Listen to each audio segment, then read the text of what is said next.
საყდრისის დაცვის კომიტეტის განცხადებით ოქროს მოპოვებითი სამუშაოების განხორციელების შემთხვევაში მე-13 საუკუნის კულტურული მემკვიდრეობის ძეგლი ფიტარეთის შესაძლოა განადგურდეს. კომიტეტის წევრების ინფორმაციით ფიტარეთის მიმდებარე ტერიტორიაზე ოქროს მოპოვებითი სამუშაოების დაწყებას კომპანია RMG Gold გეგმავს. მათი განცხადებით გასული წლის სექტემბერში ხრამის ხეობაში, სადაც ფიტარეთის გარდა კიდევ არაერთი ძეგლია განთავსებული, გეოლოგიურ დაზვერვით სამუშაოებს კომპანია CMG-ს კუთვნილი ტექნიკა აწარმოებდა, რომელიც ამავე დროს კომპანია RMG Gold-ის მეპატრონეს ეკუთვნის.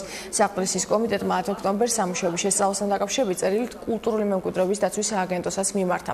მომპესთან სატელევიზიო კომენტარს არაკეთებენ კომპანია CMG-ს წარმომადგენლები, თუმცა სატელეფონო საუბარში მათ აღნიშნეს, რომ ძეგლიდან მოშორებით მხოლოდ გეოლოგიური შესწავლითი სამუშაოები მიმდინარეობდა და გადაწყვეტილება ამ ეტაპზე მიღებული არ არის.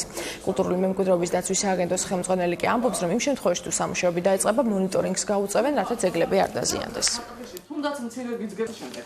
მოკლედ ჩვენ რომ დავბრუნდით თბილისში და გადანაშაულად ორჩილებას დაგვიდასტურეს იმის შესახებ, რომ მათაც ჰქონდათ ინფორმაცია, რომ მომავალში მიმდებარე ტერიტორიაზე იწყებოდა ოქროს ამოღება და საუბარი იყო ფიტარეთის მონასტრის მიმდებარე უკანა ქედზე, გაზაფხულის მოახლოებასთან ერთად კვლავ გააქტიურდა თემა ადგილობრივ მოსახლეობაში, რომ კომპანია RMG Gold სამომავლოდ ფიქრობს იქ მსხვილმასშტაბიანი სამუშაოების წამოწყებას, რაც როგორც აღნიშნე, ნამდვილად დააზიანებს სამონასტრო კომპლექსს და არა მარტო ფიტარეთის სამონასტრო კომპლექსს, არამედ იმ არქეოლოგიურ ობიექტებს, რომლებიც ასე მრავლად არის იმ ტერიტორიაზე. იქ ის სამუშაო არ არის ჩატარებული, რომელსაც შეიძლება ზეგავლენა მოეხდინა 3-4 კილომეტრის მოშორებულ ფიტარეთზე. შემდგომში თუ რაიმე დაიგეგმება მათი მხრიდან, კომპანიის მხრიდან, რა თქმა უნდა, სააგენტო იქნება ჩართული, რომ არ მოხდეს ისეთი საქმიანობა, რომელმაც რაიმე საფრთხე შეიძლება შეუქმნას როგორც ფიტარეთს, ასევე იქ ძალიან მრავლად არსებულ არქეოლოგიურ ობიექტებს.